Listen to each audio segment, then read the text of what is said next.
வள்ளுவன்ட்ட கையில் வாங்கிட்டு வந்துட்டு நெறிதான் முக்கியம், பொருள் தேவையில்லையா? என்ன பேச்சு! தமிழ் மொழியில் எழுதப்பட்ட ஒரு நூல் உலகின் அத்தனை மொழிகளிலும் மொழிபெயர்க்கப்பட்டு உலகில் உள்ள அவர் அத்தனை பேருக்கும் உலக பொதுமறையாக இருக்கிற பெருமை பெற்றிருக்கிறதே நம்முடைய திருக்குறள். அந்த நூலில் கூட ஐயன் வள்ளுவன் சொன்னார், அறத்துப்பாலுக்கு 38 அதிகாரம் தான், பொருட்பாலுக்கு 70 அதிகாரம். இதிலிருந்து புரிந்து கொள்ள வேண்டும், எப்பொழுதும் அறத்தோடு வாழ்பவர்களை விட பொருளோடு வாழ்பவர்களுக்கு தான் இந்த உலகத்தில் அதிகாரம் அதிகம். எங்கள் அக்கா அழகாக பேசுகிறாங்க, பொருள் நம்ம விட்டு போனாதான் நம்ம நிம்மதியாக இருப்போமா. அப்போ எங்கள் அக்கா இன்றைக்கி நைட்டு கோயம்பேடு பஸ் ஸ்டாண்டு போவாங்க. அப்போ அவங்க கழுத்தில் இருக்க செயினை ஒருத்தன் அறுத்துட்டு ஓடட்டும், அப்போ இப்பொழுதுதான் எனக்கு நிம்மதியாக இருக்கிறது, என்னுடைய பொருள் போய்விட்டது என்று சொல்லுவாங்களா? ஐயோ பிடிங்கல, நீயே ஆளு வச்சு அத்துருவ போல இருக்க. உண்மையை நிரூபிக்கணுமா இல்லையா நடுவர் அவர்களே? நெறியோடு வாழ்ந்தால்தான் இறந்த பின்னும் மக்களோட மனசுல நிக்கலாமா? நான் கேட்குறேன், ஒரு தாய் அப்படிங்கிற உறவு, அன்பு, கருணை, பாசம், நேர்மை, உன்னதம்னு அத்தனை நெறிகளையும் சுமந்த ஒரு உறவு. அப்படிப்பட்ட அம்மாவே செத்த 10 நாளுக்குள்ள கனவுல வந்துட்டா கெட்ட கனவுன்னு தான் சொல்லிட்டு இருக்காங்க. அவன் இங்க எங்க நெறி இறந்த பிறகு நெறி உள்ளவர்களை போட்டுகிறார்களாம். இதுல பெரியார் தாடியை மட்டும் வளர்த்தாராம். ஏன் தாடியை மட்டும் வளர்த்தாரு தெரியுமா? தாடி சேவ் பண்ணோன்னா 5 ரூபா 6 ரூபா செலவாகும், அதை சேர்த்து வச்சா நாளைக்கு கட்சிக்கு ஒரு நிதி கொடுக்கலாமேன்னு சொன்னார், அதுக்காக செஞ்சார். இதுல பகுத்தறிவு பகலவன் அவர். அதனால தான் அவருக்கு தெரிஞ்சிருக்கு, சும்மா நலத்திட்டங்களை அறிமுகப்படுத்தி நெறியை பின்பற்றி வாழ்ந்தால் மட்டும் போதாது, அதை நடைமுறைப்படுத்த பொருள் வேண்டும் அப்படிங்கிறது தந்தை பெரியார் அவர்களுக்கு தெரிஞ்சிருக்கு.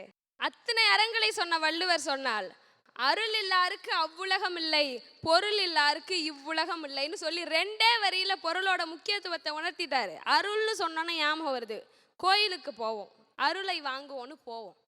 எந்த நம்பிக்கையில போறோம்? இந்த உலகத்தையே காப்பாற்றுற கடவுள் நம்மளை காப்பாற்றிட மாட்டாரான்னு நம்பிக்கையில போறோம். அப்படி போறோமே, கோயிலுக்கு வெளியில நம்மளே காப்பாற்ற இறைவன் நம்ம செருப்பை காப்பாற்ற மாட்டாரான்னு நம்பி விட்டு போறோமா? இல்ல, அதுக்கு 5 ரூபா டோக்கனு, அதை நம்ம கையாலே எடுத்து அடுக்கி வைக்கணும், டோக்கனை பத்திரமா வச்சுக்கணும், இத்தனை முறைகள் இருக்கு. அப்ப உள்ள போய் நிம்மதியா மன நிறைவோட சாமியை கும்பிட்டு கடவுளோட அருளை வாங்கணும்னாலே அங்க 5 ரூபா பொருட்செலவு இருக்கு, புரிஞ்சுக்கங்க. உள்ள போனோன்னா இன்னொரு கூத்து நடக்கும். ஐயருன்னு ஒருத்தர் இருப்பாருங்க, அர்ச்சகர். அவர்கிட்ட 5 ரூபா கொடுத்தீங்கன்னா அந்த 90 எடுத்து இப்படி போடுவார், நாசமா போ அப்படிங்கிற மாதிரியே இருக்கும், போடுவார். 50 ரூபா கொடுத்தீங்கன்னா அதே 90 ஒரு கவரில் போட்டு பூவையும் சேர்த்து வச்சு கொடுப்பார். 500 ரூபா கொடுங்களேன், உங்களுக்காக ஸ்பெஷல் தீபாராதனை, சாமியை மறைச்சி நிற்காம ஓரமாக நின்று காட்டுவார். 5000 ரூபா கொடுங்களேன், உள்ளே அழைச்சிட்டு போய் கொஞ்சம் சாமியை பக்கத்தில் காட்டுவார். 50000 ரூபா கொடுங்க, சாமி சிலையை தூக்கிட்டு வந்து வச்சு கொஞ்ச நாள் வீட்டில் வச்சுட்டு கொண்டு வாங்க. நான் கேட்குறேன், 1 லட்சம் ரூபா கொடுத்தா கோயில் சாவியவே கொடுத்துட்டு நான் வேற வேலை பார்க்குறேன்ட்டு கிளம்பிடுவேன். நான் கேட்குறேன், ரொம்ப நாளைக்கு அப்புறம் என் பொண்ணுக்கு ஒரு நல்ல வரன் அமைஞ்சிருக்கு, எப்படியாவது அந்த வரன் என் பொண்ணுக்கு அமைஞ்சிடணும்னு கண்ணீரோட காத்துட்டு இருக்கிற தகப்பன் ஒரு புறம், என் உயிரை கொடுத்தாலும் பரவாயில்ல, என் பிள்ளையோட உயிரை காப்பாற்றிட்டு என் பிள்ளை அங்கே மருத்துவமனையில் உயிருக்கு போராடிட்டு இருக்கான்னு கண்ணீரோடு இருக்கிற தாய்மார்கள் ஒரு புறம், இன்னைக்கு போகிற இன்டர்வியூலையாவது எனக்கு வேலை கிடச்சணும், என் தங்கச்சிக்கு 30 வயசு ஆக போதே கல்யாணம் பண்ணி வைக்கணும்னு ஏங்குற வேலையில்லா பட்டதாரிகள் ஒரு புறம். இவர்கள்லாம் வெயிலில் வரிசையில் நிற்கும் போது வெள்ளையும் சொல்லையுமா ஒருத்தர் போவார், அவருக்கு மட்டும் சிறப்பு வழி, அதுலேயும் குறுக்கு வழி தான், சிறப்பு வழி, சிறப்பு தரிசனம் இதெல்லாம் இருக்கும். அப்படி என்றைக்கு கடவுளை பார்ப்பதற்கு கூட தனித்தனியாக நாம் கவுண்டர்களை பிரித்தோமோ அன்றைக்கே இந்த சமூகம் பொருளை வைத்து மட்டுமே இயங்க ஆரம்பித்து விட்டது. ஒன்றை மட்டும் சொல்கிறேன், மக்களின் குரலுக்கு செவிசாய்க்காத அரசாங்கம் இருக்கும் வரையில் பொருள் உள்ளவர்களுக்கு மட்டுமே இந்த வாழ்க்கை நிம்மதியும் மகிழ்ச்சியும் உள்ளதாக இருக்கும் என்பதுதான் உண்மை.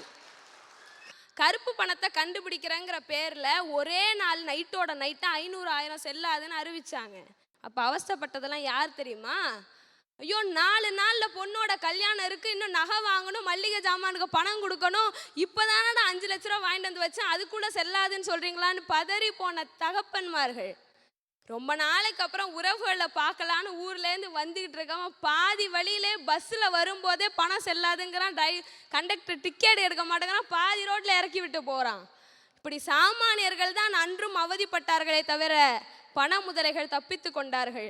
வலை விரிக்கப்பட்டது என்னவோ பண முதலைகளுக்குத்தான், ஆனால் மாட்டிக்கொண்டது சிறுக சேமித்த சிட்டுக்குருவி.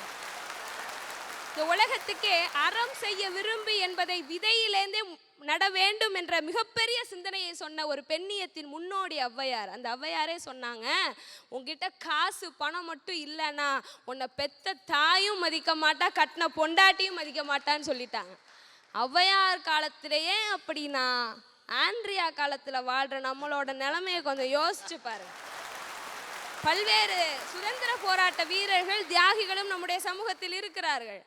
நான் பெரிய தியாகி, 2 வெள்ளைக்காரனை போராடியே சாகடிச்சிருக்கேன், அதுக்காக எனக்கு 1 கிலோ அரிசி கொடுங்கன்னா கொடுக்குறாங்களா? கிடையாது. அதற்குத்தான் அந்த போராளியின் வேதனையை புரிந்து கொண்டார் நம்முடைய தமிழின தலைவர் முத்தமிழறிஞர் டாக்டர் கலைஞர் அவர்கள்.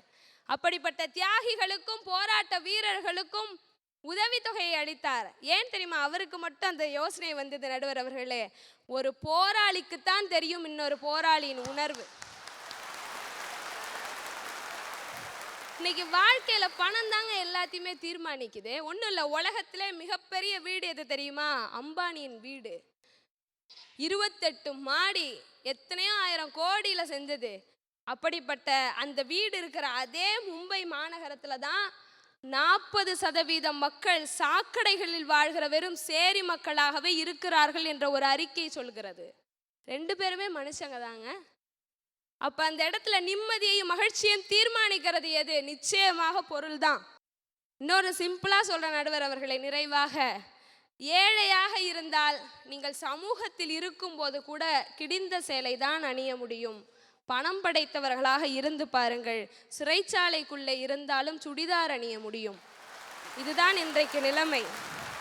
நிறைவாக ஒன்றை சொல்லி முடிக்கிறேன். ஆள்பவன் அயோக்கியன் என்றால் தேர்ந்தெடுத்தவன் முட்டாள் என்ற 2 வரிகளில் அரசியல் தத்துவத்தை சொன்னார் தன்மான சிங்கம் தந்தை பெரியார் அவர்கள். அப்படி அயோக்கியர்களை ஆட்சியாளர்களாக தேர்வு செய்கிற முட்டாள்களாக நாம் இருக்கும் வரை மனிதனின் வாழ்க்கையில் நிம்மதியையும் மகிழ்ச்சியும் தருவது பொருளாக மட்டுமே இருக்கும் என்று சொல்லி வாய்ப்பளித்தவர்களுக்கும் வாய்மொழி கேட்டவர்களுக்கும் நன்றி கூறி விடைபெறுகிறேன். நன்றி, வணக்கம்.